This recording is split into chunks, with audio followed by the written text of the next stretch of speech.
Welcome to the Cookbook, where we invite guests on to share the ingredients of what has helped make them the successes that they are. All of it, the good, the not so good. You're not going to find anything half-baked here. And our kitchen gets messy sometimes. That's when the fun starts. So come on and join us.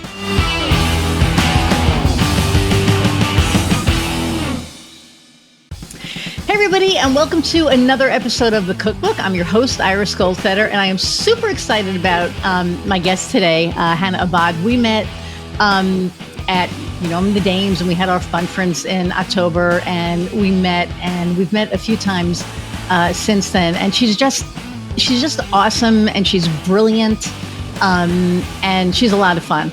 So I'm going to. Without further ado, bring her on and she'll tell you all about herself and we'll go from there. So, hey, Hannah. Hello. Thanks for having me. Oh, no, this is great. And I'm so excited, especially after our conversation last week. I'm wondering how many people are going to piss off with this? Maybe a few. Maybe a few because, well, we'll get into it. But so tell everybody about you and how you got started and you. Sure. Do you want just an intro or do you want story? No, story. This is all story, right? So how you got started, your whole, I love your story. So just talk. I can hear you talk all day. Go ahead. I'm just going to sit here. Well, hello, everybody. My name is Hannah Abbott, and I am a certified expert resilience coach for high-achieving business leaders who are struggling with internal just survival mode, being in long-term survival mode and burnout and just the depletion and dysfunction that comes with that, just mentally, emotionally, and in their nervous system. And I use a proven and proprietary method that I developed to help guide them out of that into just complete wholeness, resilience, strength, and joy, both as a human and as a leader. So I really love what I do and I'm pretty passionate about it. That's an understatement. And honestly, a lot of it came from, I think as so many of us in work where we feel a deep calling to it, where there's a strong why behind it, where there is that intense passion with it, it comes a lot from my own story. Both as a human and as a coach. It didn't all just come from my coaching story. Because if you had met me when I was young, I think some descriptors for me would have been like, I was shy, but pretty unstoppable, pretty fierce and pretty stubborn, but in a quiet kind of way. And part of what I was carrying was just different dynamics of trauma. And I use that word, even though like trauma-informed methods are really in part of my coaching approach, I use that word carefully because I think we can misuse and misidentify it. It's not at all to speak to victimhood at all. I just had very real parts of my story where there was legitimate big T and little t trauma. And it's wild looking back on that now because it started driving and shaping and informing who I was as a person. So there was like the real fiery, passionate Hannah. And then there was the trauma shaped Hannah. So I became a fierce high achiever because that's what I learned got me love and where I found worth and approval. It was like, how much could I serve? How much could I do? How much could I make people happy? And that developed over time. And it was really just a survival response to a lot of trauma where I was experiencing abuse in multiple ways. And It's how I learned to protect myself. It's how I learned how to keep myself safe. Oh, if I make myself valuable, if I'm worth something to somebody and how much I can do or people please, I became a really big people pleaser. I was very, how can I make people happy? I was constantly looking for how can I take care of other people? And that really began to shape who I was. But at a very high personal cost. I was really driven by fear, fear of, if I disappoint somebody, if I fail. So many people are driven by fear, right? I mean, until we realize that we're being driven by fear. Wow. Right. That's, And I don't think we often call it that because that feels really weak and vulnerable to say, yeah. oh, I'm scared. I'm Yeah. dealing with fear. So instead we slap labels on it like, oh, I'm stressed, because stress is socially acceptable, right? Like, oh, I'm stressed. Oh, I'm just pushing really hard right now. I'm like, yeah, what's pushing you? And it's something you're afraid of. Like, what drove me to be a very high achieving individual, to be very type A, to be very go, go, go. Like I was pedal to the metal all the time. I was the go-to person. Oh, Hannah will take care of that. Oh, Hannah can handle that. oh, So I was girl, the go-to I person. Yeah. I hear you. You're You know, not I hear you. So all of that. And the thing is, there was a part of me, like that was very much me. There was a very real element of true Hannah in there. Like it was innate in me. It was hardwired into me. I am very visionary. I am very, I think we were made to work in terms of like, we were made to contribute to the world. We're made to serve. We thrive in that when we contribute, when we're in a state of growth, when we're in a state of contribution. We thrive in that. And that's when I can immediately get into the neuroscience of like, those are core spiritual needs that we need as humans to thrive, to be in a state of growth, to be in a state of service and contribution, to feel a sense of purpose, a sense of significance of, oh, I'm doing something meaningful in the world. It's not ego. It's like just, oh yeah, I'm here for a reason. We thrive on that. So there were very real healthy dynamics of that in me. And I am type A and I have no problem with that. But there was a very unhealthy side of that, the survival of, oh, you take a natural high achiever and then you pack on loads of fear. You pack on the driving mechanisms of trauma and getting hurt and believing the lie that, oh, in order to be loved or to be safe or to be respected or to be taken care of, I have to perform. You take that healthy high achiever and you turn him into a monster. Like we just become. So I became a workaholic. I became a perfectionist. I became a people pleaser who did not know how to turn off, because when your safety and your survival brain is at risk, you can't stop. So be like, oh, don't be such a workaholic, put boundaries on your schedule. Honestly, I'm not trying to be insulting. It's laughable. I can read all the books in the world about boundaries and creating margin and time blocking. It's not systems that I need. I needed an entire internal reworking of, hey, it's safe to slow down. Hey, it's safe to create boundaries. Because you can give me buying people.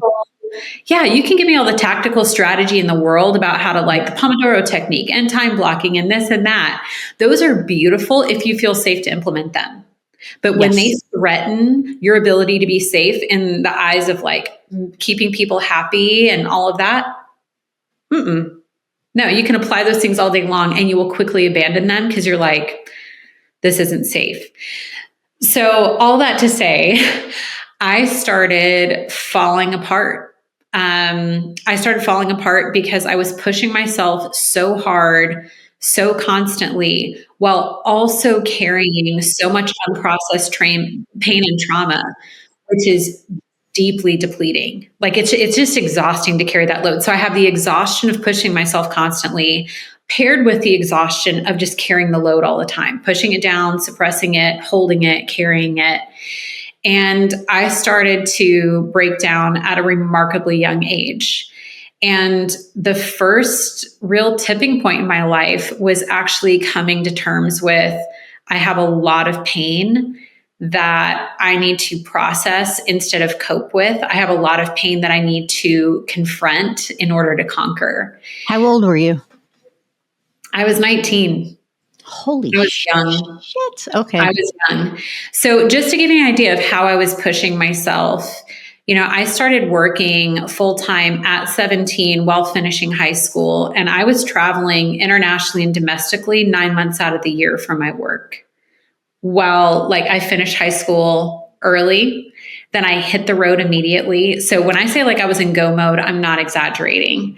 And I was doing work that was very meaningful, very missional for me. I started my career as an entrepreneur doing freelance photojournalism, and I was doing it for nonprofits who fight human and sex trafficking. So it was very meaningful work for me, very life-giving. And so good and healthy paired with it allowed me to continue to run from my pain until I couldn't outrun it anymore.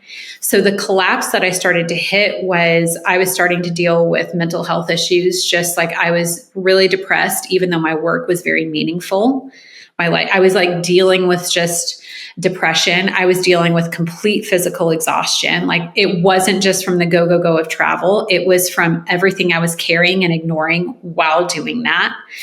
And then, it was something completely out of my control, thank God, because I never would have chosen this for myself.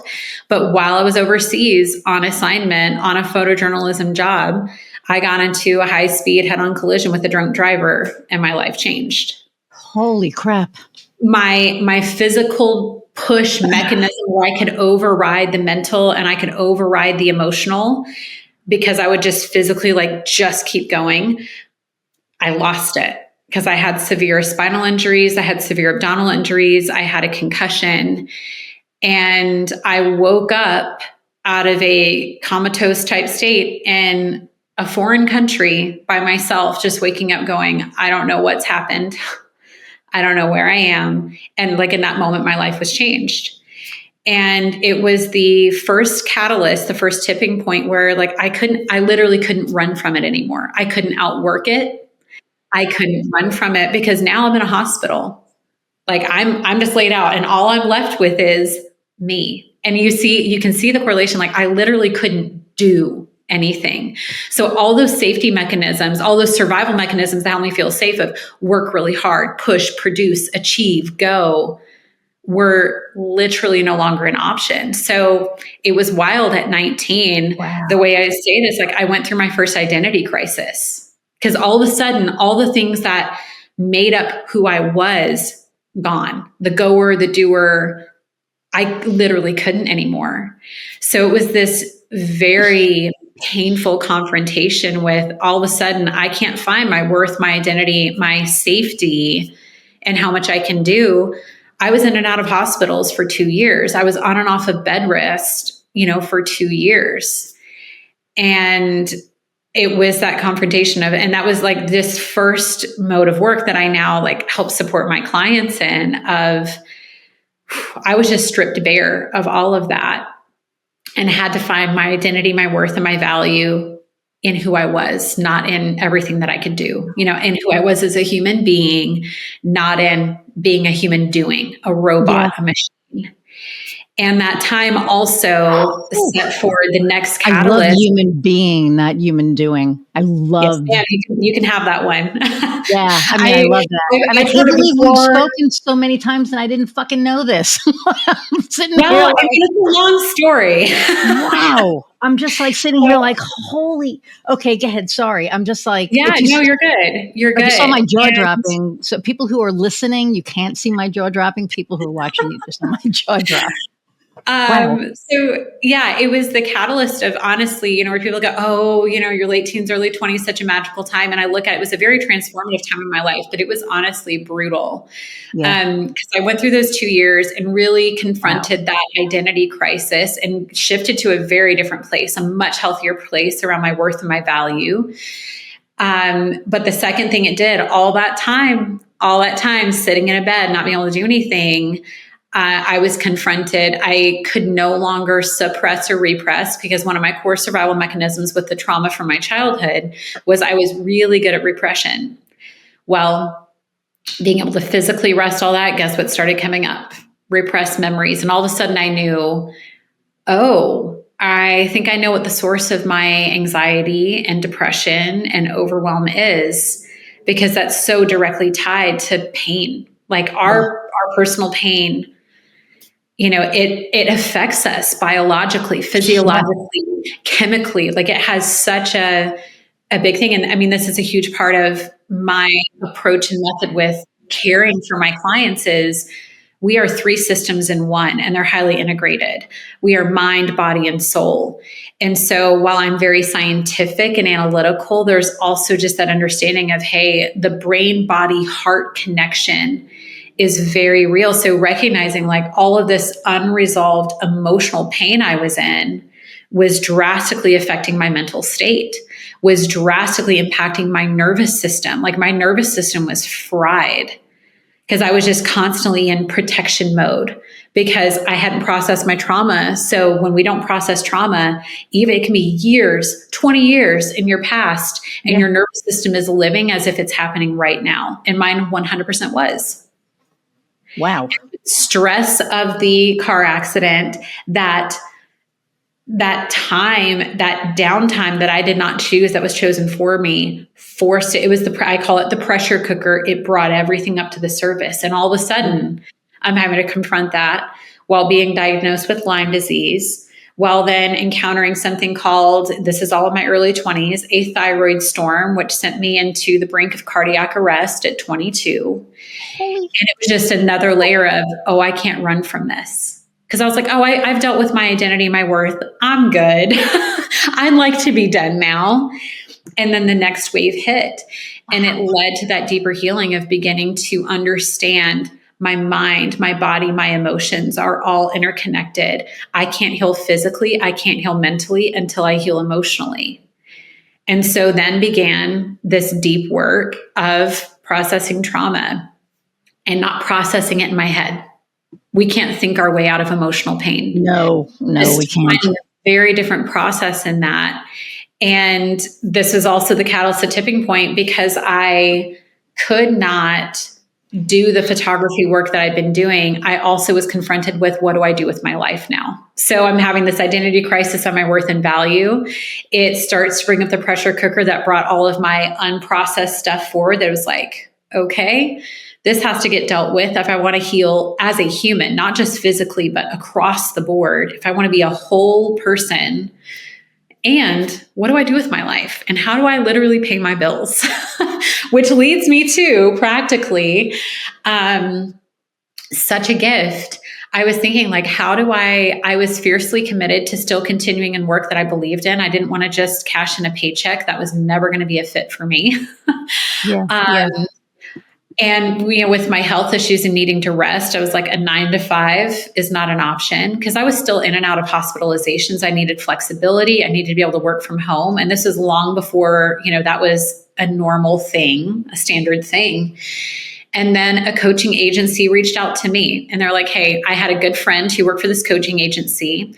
This was 15 years ago when coaching was kind of on its first big boom. It wasn't new, but it was on that first big boom into becoming an industry, giant.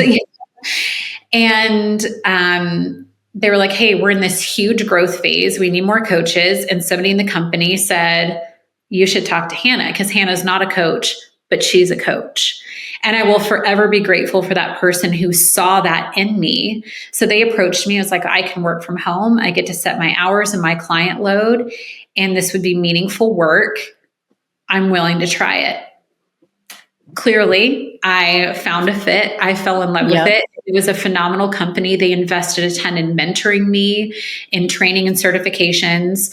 And it started a 4-year relationship with that agency, which was wonderful from start to finish. And I started working with 30 to 50 clients at a time. So tremendous gift in that I gained a lot of experience in a very short amount of time. You're working with that many people at a time. You start to figure out your flavor, your special sauce as a coach. You start to figure out what kind of people you love serving. And let's be honest, the people you don't like serving. Right. Well, yeah. And what I was really passionate about doing. So I'm so grateful for those 4 years and the experience gain and how they invested in me. And it hit my kind of third major tipping point. I was 4 years in and I was burning out really hard, because I was serving 30 to 50 people. 30 to 50 people. Holy shitballs. I mean, that's a lot. And you're listening to their trauma with your own shit. Heavy stuff. And some of the focuses weren't that heavy at that time. I really developed my own niche over time. And I had this fork in the road of, I'm so burned out. I kind of want to burn the thing to the ground, light the match and just go. But I went, no. I dug deep and I went, the question is, do I walk away from it or do I find a completely different way of doing this? which led me to go, no, I'm passionate about this. And this is in the core of my DNA. And this is meaningful work. And it's work I believe I was made to do, to help people in this particular way. And so the only option was, I guess I'm making a new way of doing this. So I launched my business 10 years ago, and went, okay, because this way I can do what I love in a way that is healthy and sustainable, which is just a core value of mine. Because I went, oh, no, no, no. I worked way too hard to heal and to be a healthy human. I will not go back down the road of, just being in survival state and burning out. I was just like, I refuse. And so I launched my business, and then I had the full creative license to do my thing with my people. I really dialed in my methodology, bringing all that experience, all that learning, my personal experience with me, along with certifications and education that I passionately pursued, because I'm a lifelong learner. I'm a nerd. Yeah. I've always been a nerd. Yeah. We have that and long story long, that's what has led me to where I am today. Long story long. And I'm sure it could have been longer. It's so... Oh, so I'm like, that's the Cliff Notes, but that was not short. Yeah, but, it's so funny because I have, a lot of people talking to me about this podcast. And what they love about it is that I give people the space to just talk and, talk about all the things, because to me, it's all part of the journey. It's how we got to where we are. Even in marketing, like if I help somebody with marketing, there's trauma. I was working with a new client who we've aligned. It was like one of the first times we've ever aligned on everything just lined up. And I was just like, holy shit, if all my clients could be like you, I would be like the happiest person in the world. Can I copy and paste you? And I love all my clients, right? But this was just like the first time I had a meeting that it was like tick, tick, tick. Yeah. It was amazing. But anyway, in talking about, the website and the story of the website, there was trauma. Mm-hmm. And it's not for me because I'm not you, right? So I'm not going to sit there and go, we should look into it. Even though in the back of my brain, I'm like, she needs to get some stuff out. So I didn't openly say it, but I left the door open. Mm-hmm. And it was pretty much like, I think I said something to the effect of, there's more to the story here. And if you're comfortable, I offer you the space. And if not, then you're fine. Yeah. Ooh, she was comfortable. Put it that way.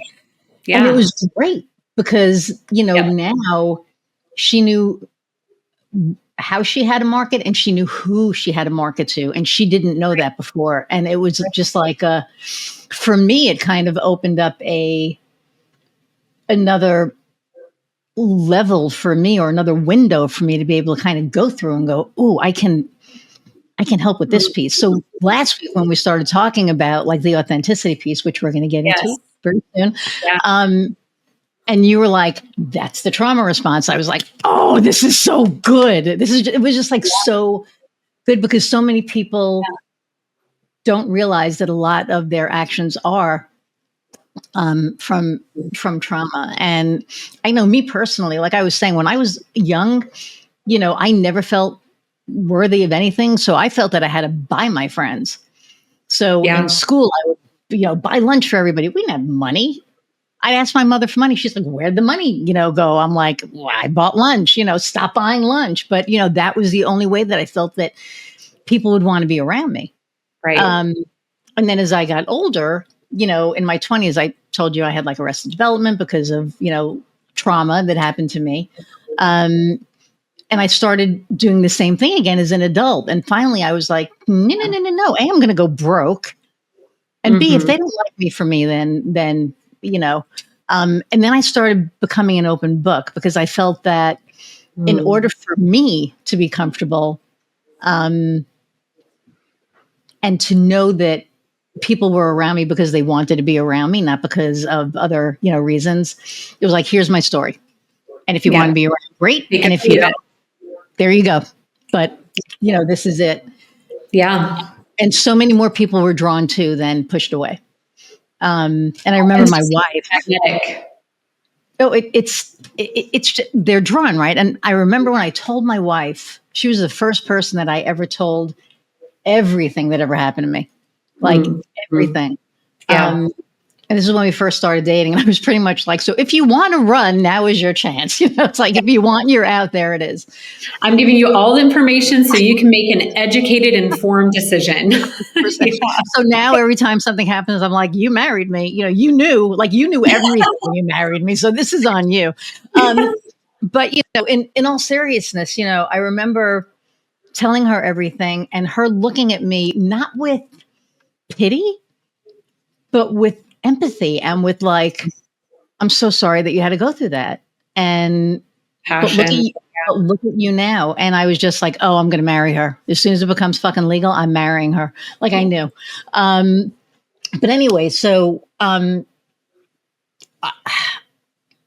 still trying to just like absorb everything, because that's like, it's so much and it happens so young. But the fact that, and we know there are no, no pun intended, there are no accidents, right? That happened for a reason. You were, you were supposed to slow your ass down and do all the things. And so the work that you do now, so talk about that a little bit.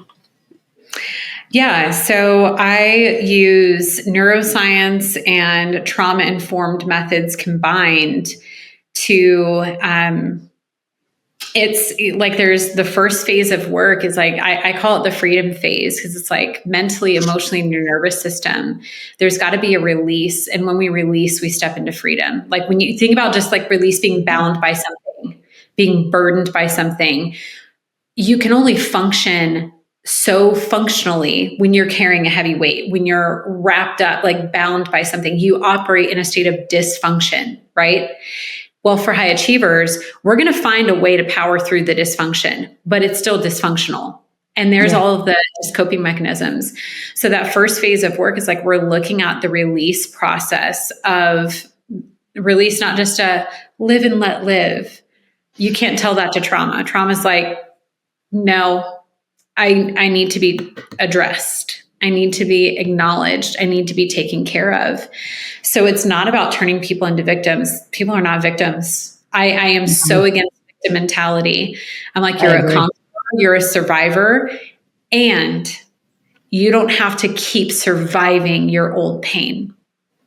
So we're going to go through and we're going to find those origins where that you learned how to become a survivor, because you get to come out of that function. Like you've conquered it. It's behind you.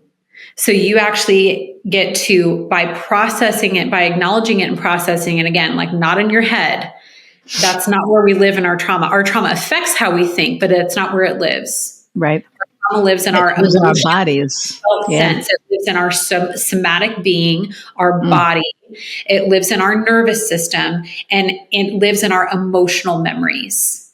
And so it's like taking care of that whole piece. And it's like, hey, we're moving through the release process. We're actually going to process and release, because that's when we get closure. And we are wired for closure as humans. Like we see it in every aspect of who we are as people. We are actually wired to thrive in closure. I mean, think about like breakups. What does everybody want? I just want closure, right?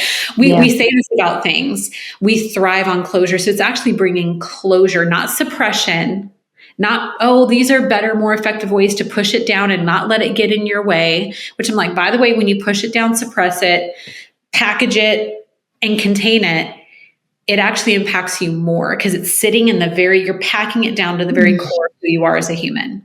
Yeah. And that's where it does begin to distort our identity. Like we become something that we're not really, that we aren't really. Like a workaholic or a perfectionist. You see this tie to that.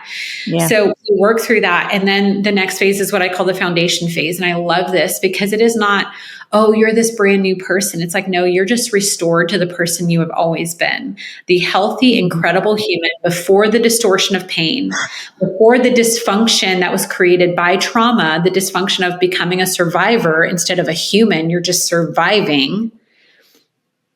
You get to get reestablished in your core identity and in healthy, function mentally, emotionally, and in your nervous system. You're getting reestablished and healthy and reoriented. Do you know how wildly disorienting it is for somebody who's been programmed for survival their whole life to stop surviving?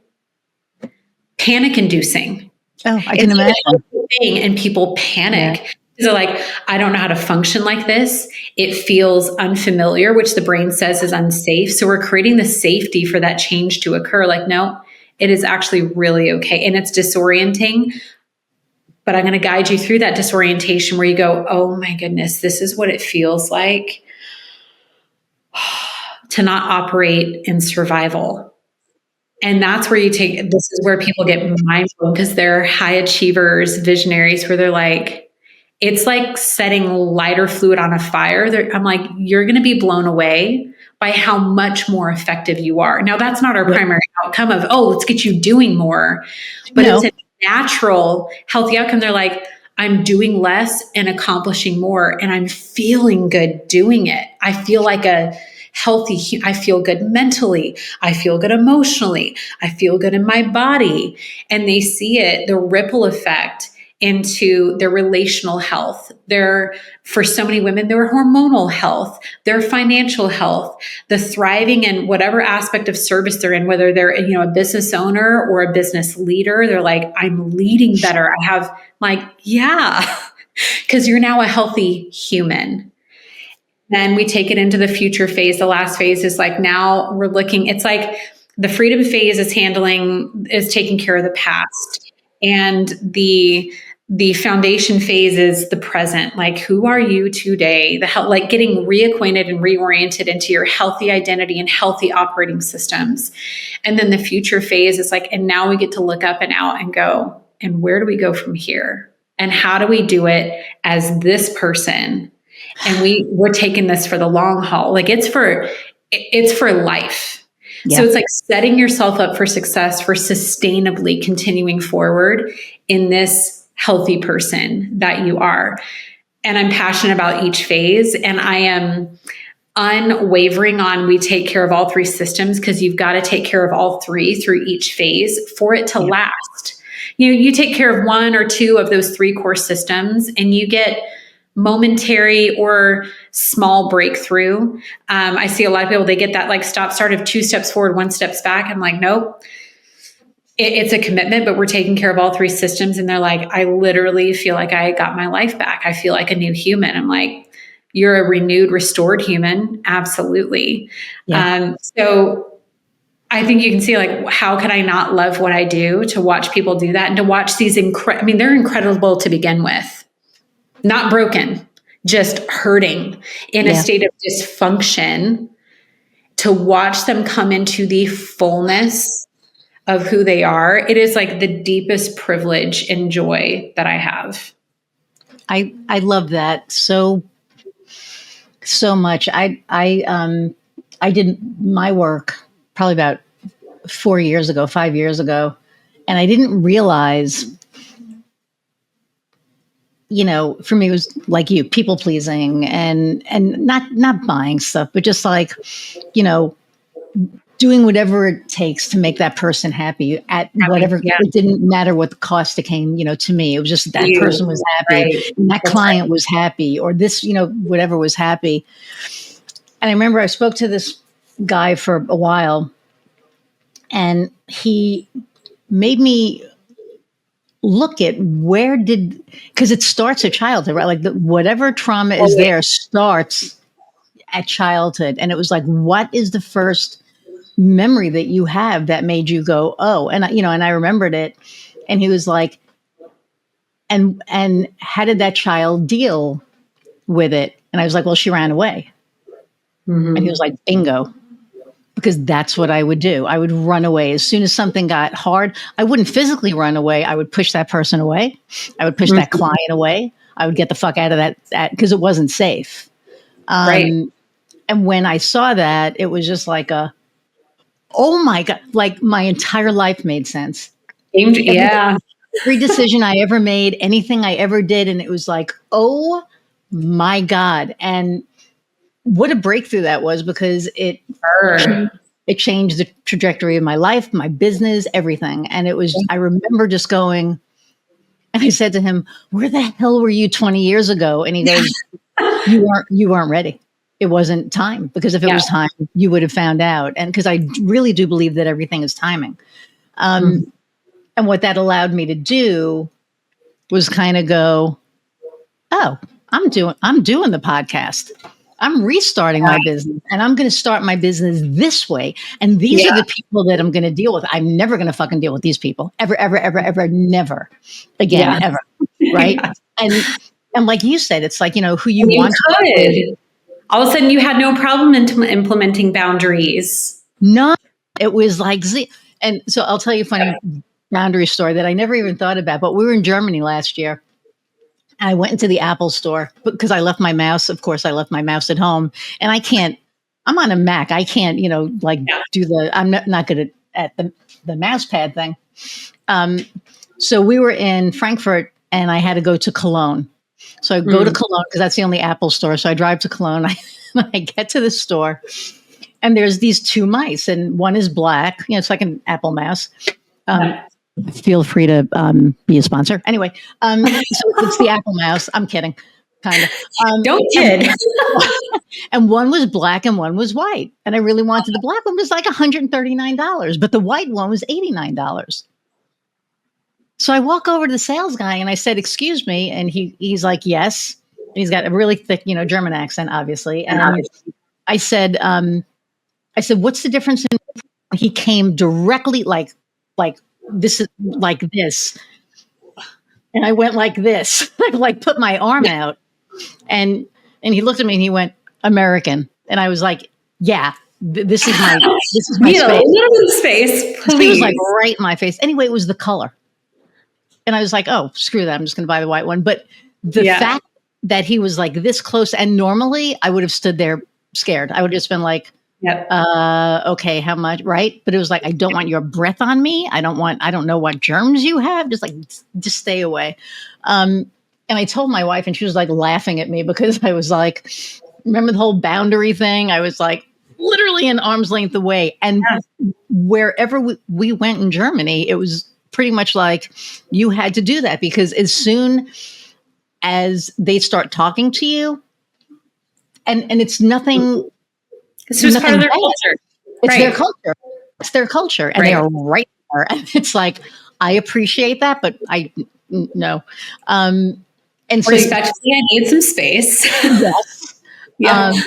But that was like such a wake up moment for me, because I was like, oh, I could like totally do that. Like literally hold my arm out and really make a boundary. But you're right. Boundaries with people that, we work with, and just being able to be our authentic selves, which leads me to what we were talking about last week. And which was amazing. I'm going to ask you one question first, just because people expect this. So what advice do you have for somebody who's right now thinking about becoming an entrepreneur? Ooh,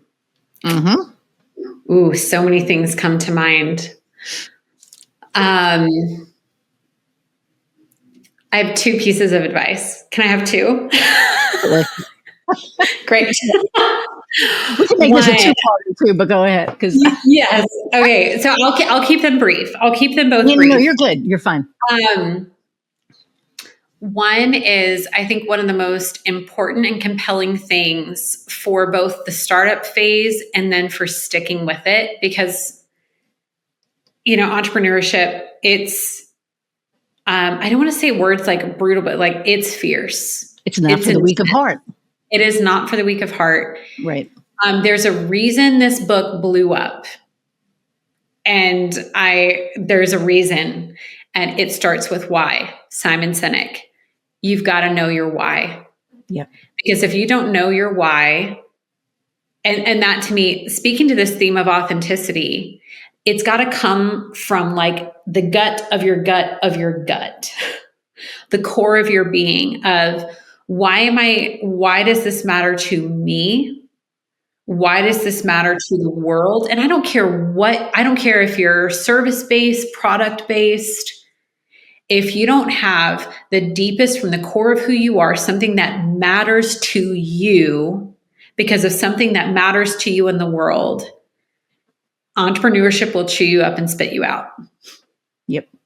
Because you're going to have to make hard, bold, courageous decisions in everything, in your marketing. Like, you're going to have to make bold decisions to cut through the noise so that people know you exist and you have something that they need, right?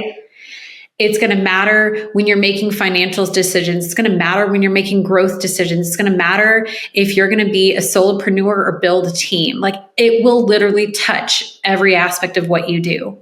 So it's like, know your why and make sure it's coming from the gut core of who you are as a person, because that will be your staying power. That will be one of your North Star guiding principles that helps you cut through the noise and make the hard decisions and stay the course. Yep. And be okay in the process. Like, stay in alignment. I mean, you talked about that client that you were so aligned with. You've got to have alignment, and you're going to be aligned when you stay radically dedicated to your why. Of like, hey, how we get there, we can be really flexible, but the why, we are uncompromising. Like, we are holding steady to this. And the other thing I would say is go in with eyes wide open to the pressure cooker that is entrepreneurship. It will be one of the most refining things I think you can do in life. Like, it just, man, it will bring your weaknesses, your insecurities raging to the surface. There's no one to pass them off to. You're it. I think entrepreneurship is just if you're willing to take the heat, a massively beneficial pressure cooker environment where it's just like, yeah, it will force growth. You'll either run from it or lean into it, but it will force growth and refinement in you and a person that not many other things in life will do. And I say, hi. And I say, and, I always say, if you really want to know who you are or what you're made of, become an entrepreneur, because that's it I doesn't tell you get what, more real than that. I am blessed to be married to a wonderful partner. I got tremendously blessed, and I found a great man, and I have 2 beautiful children who I adore. And between my marriage, being a mom, and entrepreneurship, I'm like, dude, this trifecta. Woo! I thought I knew where my weak spots were before those 3 dynamics in my life. No. I mean, I knew a level, but it's like I had a massive upgrade on my pressure cooker. Yeah, I hear you. It's, when you have all of that combined, there's just, it's your business, your life. I know you have kids. I have, 2 dogs that are our kids. And, Piper is always up to freaking something whenever I start recording something. It's not Skylar. Skylar can walk in here, no problem, not touch anything, lay down, say hello, whatever. Piper will eat everything that's in here. So, she can't come in. And she has like a radar whenever I'm Paul, whenever I'm doing a podcast, that she's going to scratch on the door.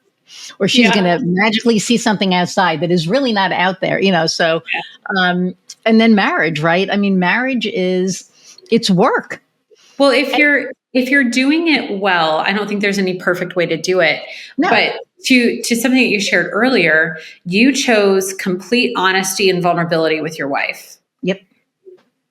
That invites and allows people into the deepest parts of who you are. And it's going to confront stuff in you. Like, I was like, oh, I'm a super patient person. And then I had kids. My husband didn't push the impatience button. It was my kids. And I was like, oh, I have some stress mechanisms there, and it brought it to the surface. My husband has brought different things because I've chosen vulnerability with him. No regrets. He doesn't use that against me, but man, when you have 2 people who are willing to choose vulnerability, like, stuff's going to come up. For sure. Yeah. And man, woo. Just like keep piling it. We'll Yeah. make like a triple scoop sundae. I'm like, yes, challenge accepted. May I have another? Bring it. Keep it coming.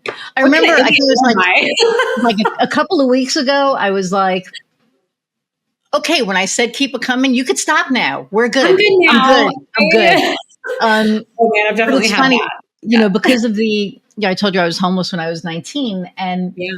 every night I look outside of our patio door into the forest that, we're blessed to have, in our backyard.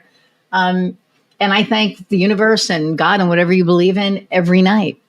Yeah. That, that I have this safety, that I have this home that I never in a million years would have thought that I would have had. And it's humbling, and it's also, it gives you this like amazing, feeling of gratitude. Right. So I try to just have that every day. But, so one of the things that we talked about, and we really should make this a two-part because we are never going to be able to get into all of this, was the authenticity piece. Yeah. And one of my biggest things, and I'm going to be, starting to do public speaking on this, which is another thing I'm grateful for, which is crazy. Like if you would have told me I'd be doing public speaking, I'd be like, no.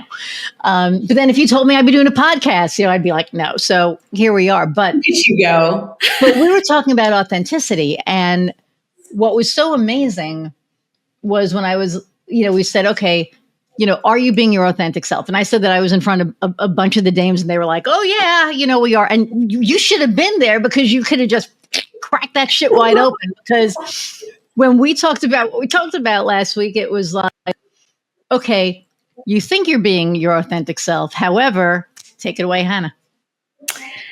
However, and we talked about this last week, it's like, yes, I think there are always pieces of authenticity, that you're bringing forward. And just taking it back to what I was sharing about like my childhood, there were very real parts of me. Like I am a natural high achiever. It's in me. That's authentic to who I am. And then there was my survival mechanism of being an ultra high achiever that was not authentic, that just push, go, kill myself, take care of everybody else at any cost to myself. And I literally paid the price in so many different ways. And so there's that challenge of going, is that really who you are? Is that truly authentic in your brand, in your business, and how you're showing up in the world? And I don't think there's any intention to deceive, manipulate, to present yourself as somebody that you're not. It's not conscious. But is it true, exclusively authentic? Or, and this is what I challenge all the time, or is that pieces of your identity that are truly actually survival responses, trauma responses that you have operated in for so long that you think it's authenticity, but it's in fact a distortion of who you really are? And that's the stuff that creates friction and exhaustion. You're going, let's just take it to the marketing conversation. Why is my message not getting through? Why aren't people hearing me? Why aren't people seeing me? Like, why do I keep attracting the wrong client? Why do I keep, is it the market? I love that. Or are you not authentic? Is it not actually authentically you? Because like I said before, authenticity is magnetic. People know, we all have. It gets distorted over time sometimes, but we are all innately given a like radar for what is true and what is not. Mm-hmm. Like we can feel a counterfeit. Something's off. And we intuitively know that. And it's such a gift because it helps us choose some things over others. You're like, no, I want the real steak, not the tofu burger. This isn't a statement on carnivore, Sorry, who the hell would eat a tofu burger? I'm going to come out and say that, but go ahead. Right. I'm a carnivore. Let's just say it where we have like, what is it? Beyond Burger or like all these meat substitutes. Yeah. Again, this is not a statement about meat. It's just going like they'll say like, oh, we've made it just like it. You'll see all the marketing and messaging about like the meat alternatives. And if you put those two plates in front of me, I'm going to intuitively know which one is actual meat and which one is meat alternative. We know. Now, if you want the meat alternative, go for it. I'm just saying, like when you're being advertised in marketing, you're being marketed, oh, it's the same thing. Every time people are like, that's real meat and that's a meat substitute. Right. No. Yeah, right. That's just an analogy. This is across the board. Like, okay, did you just become a meat substitute because you had to? Or are you really the real meat? And when I confront people with it is very uncomfortable. It is very like the defenses go up.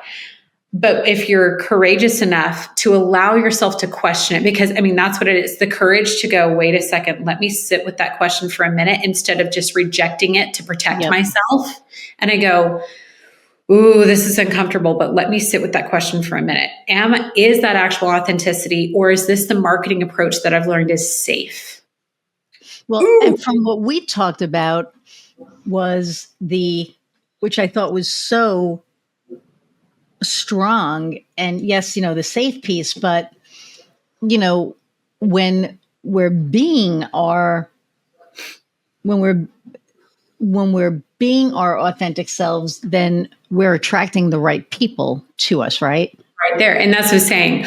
Authenticity is magnetic. Yes. Because there are, and this is what we use this in like business speak all the time, right? You want to find your people. Yeah. You want to find your people. It's like, you are not for everybody. You're not. Nope. And that's not because there's anything wrong with you. It's just like I meet people and I'm like, I love everybody. I have a genuine love and respect for every human because we all deserve that. You're a human, equal value, equal worth. And there are people I'm like, love you, love for you. You're not for me. Right. Like, quite frankly, I never want to invite you down to sit I'm never going to invite you to a cup of coffee. You're just not my person. Right. That's it. So when you have the courage to be truly authentic, to not have all of your survival, safety, protective mechanisms up that give you the illusion of safety, when you have the courage to go, my authentic self actually is safe. Right. So I'm going to put it out in the world. The people who have been waiting for you and looking for you are like, there you are. Yes. Where have you been? Where have you been? Where have you been? I had something weird happen last week, and I can't. It's a long story, and I don't even know how to shorten it. So I'm going to try and really shorten it. But I was talking to the right client, and not even knowing they were going to be a client, but I was talking to the right person, and then I accidentally got connected with the wrong person, but I didn't know at the time. I know this is so vague because I want to be really careful. Oh, no, it's fine, but I know exactly what you're talking about. I'm like, right? Oh, I'm tracking. Yeah. So basically, there was a company that was supposed to be doing a service for us, and I was given the company. I was given the company name, and then I ended up speaking to the woman from the right company, but the name was not correct. So I had called and left a message at the incorrect names, thing. And long story short, the person who owned the incorrect thing called up the correct person and started like blasting them. And then the correct person was like, well, I'm glad that you had the time to call somebody and say that we were, using their name. And I was like, no, that's not what happened. And so there was this whole debacle. Anyway, so I spoke to the correct people, and they saw who I was. Because I said, this is what happened. You don't know me from a hole in the wall. I would never do anything to hurt anybody, number one. Number two, it was a comedy of errors. It was just one thing after the other. And I am, so sorry. And he laughed. He was just like, I said, and if you knew me, like I told my wife, and she was like, only you, because this shit only happens to me. So I apologize, and he laughed, and now he's going to become a client. But the point is, right, was that, I am my authentic self. And one of the things that we said was, I'm going to be in your face and tell you exactly how it is. And that's how you know I'm authentic. And that's how you know that it's not, it's like, Whoa, back off, Yeah, chicken. there's one example. Like people who posture is like, oh, I'm going to tell you like it is. I'm the person. If I might be the only person in the room, but I'll be the person who tells you like it is, that truth. And they're aggressive about it. And it's like, hey, truth doesn't have to be aggressive. Nope. Truth doesn't have to be shoved down your throat and in your face. You don't have to be the jerk in the room to be heard. Yeah. And so when that posturing is there, I'm like, ooh, so are you really the truth teller? And I mean, there are a couple different pathways that typically feed that kind of survival mechanism. Or is that a survival mechanism? You learn to be that way. Right. You learn to survive by being like that. Because you have to at that point. And speaking in terms of like a brand, a business owner, you see their entire brand messaging, their tone, their voice completely shift. And they're like, oh, I'm still so truthful, but man, I present it in such a different way. And all of a sudden people can hear me. Yes. I mean, that's it. I have one client, actually, well, all of my clients, but I have this one client, Jeremy, and, he'll bring an idea to me and I'll say, so let's look at this and let's look at it from a few different angles. And then we look at it from the few different angles. I said, so now you already know what I'm going to say, but I want to hear what you're going to say. He said, and that's why I love working with you, because you don't make me feel like a jerk. Yeah. You help me figure the things out myself. You tell it like it is, but you also, help me, figure the stuff out on my own. And I'm like, that's because why make somebody feel like, I told you, like I had somebody that, was like, whoa, why would you freaking market like that? That sucks. And I was like, oh, why would you ever say that to somebody? Like that is not how you get ahead. For me, I look at what they're doing. I look at everything that they're doing. Yeah. And it's like, okay, I've just looked at everything you're doing and you're doing this great. Keep doing this.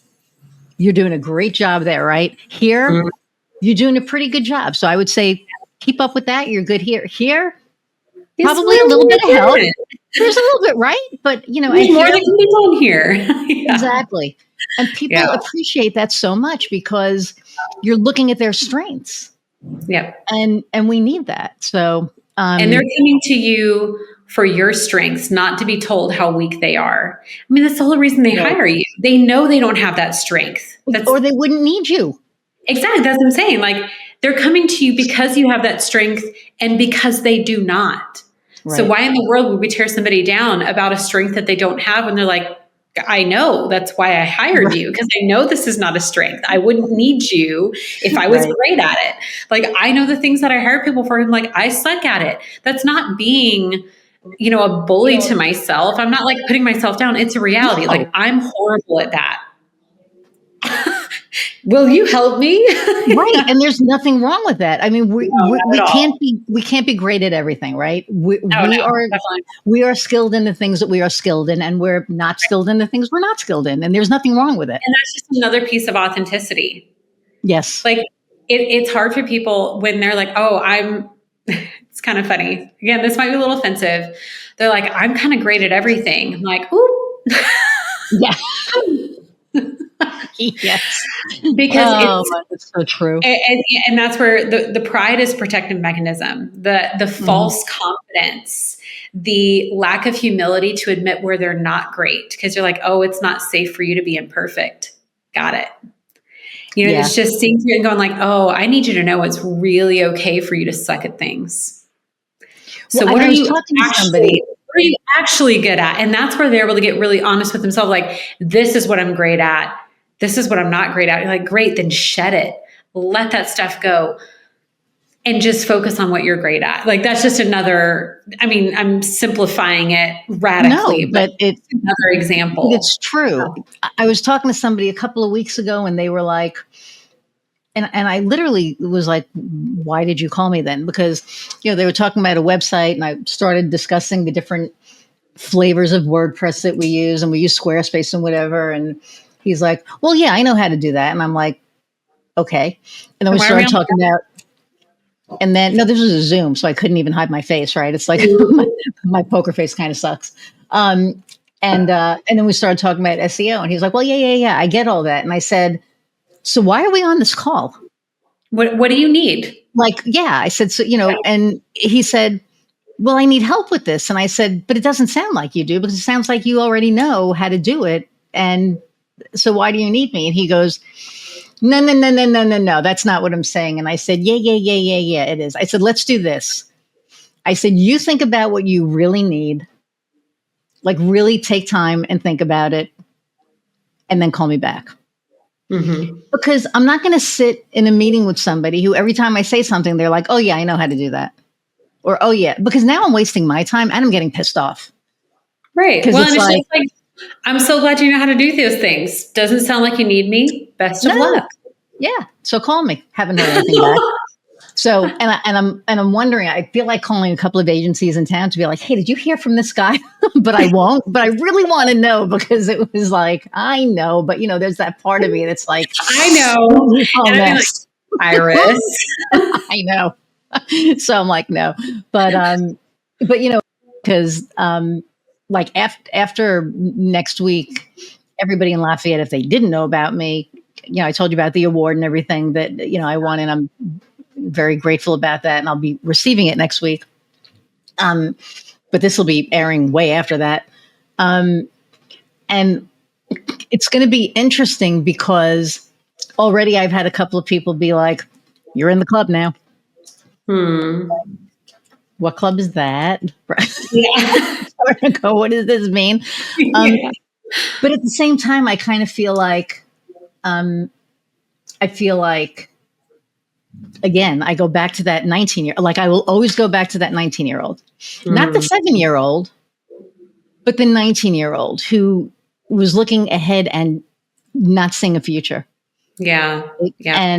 And going like, and I remember I was working with somebody and they said, go back and have a conversation with the 19-year-old and the 7-year-old. So I did with the 7-year-old. I put her in my lap and I held her, and I was like, I can't stop what's going to happen, but you're not alone.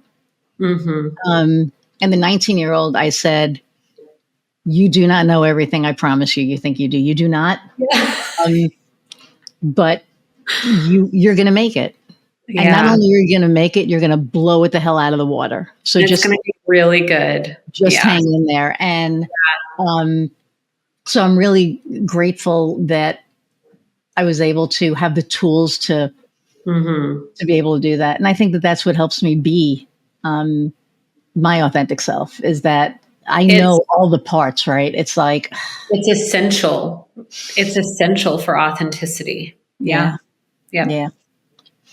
Okay. Well, of course we're over an hour, which we knew we would go. How do people find you?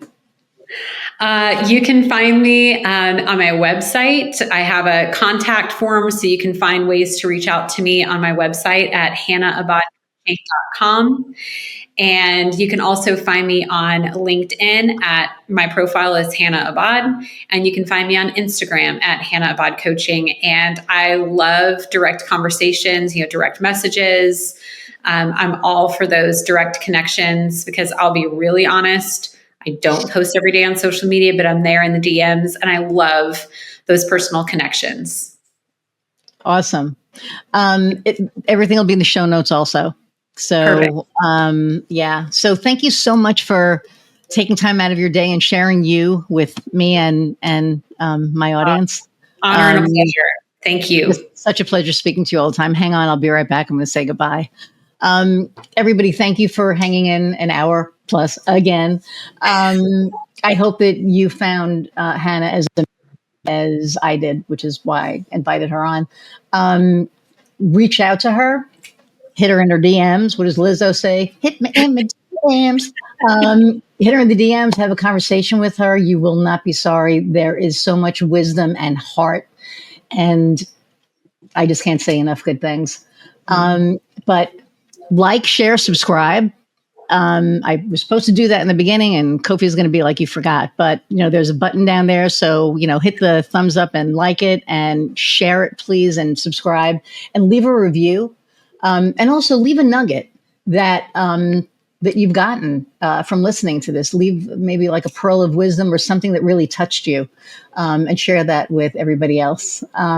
But I appreciate you all. Thank you for the honor and privilege of being able to do this. I love this. This is like my passion project. So thank you all. And until next time, go out and find what lights. Oh, wait a minute. We have to go back because I did not ask you the last question that I ask everybody. Oh, okay. What lights your fire? Oh my gosh. That's so hard. How the hell we got so far? Yes. What lights your fire? I already shared that when I was talking about like being so passionate about what I do. What lights my fire? Okay. What lights my fire, if I was to put it in one word, is freedom. I am passionate about walking in freedom myself. I'm passionate about seeing other people and ushering and supporting people and walking to their own personal freedom. That honestly, it infiltrates and affects every part of who I am and everything that I do, whether it's personal or professional. I'm very passionate about freedom. Wow. Thank you. Yeah. Wow. Okay. Okay, Michelle C., I remembered. Everybody, okay, I'm just going to stop it short again real fast and just say thank you again and go out and find what lights your fire. See ya.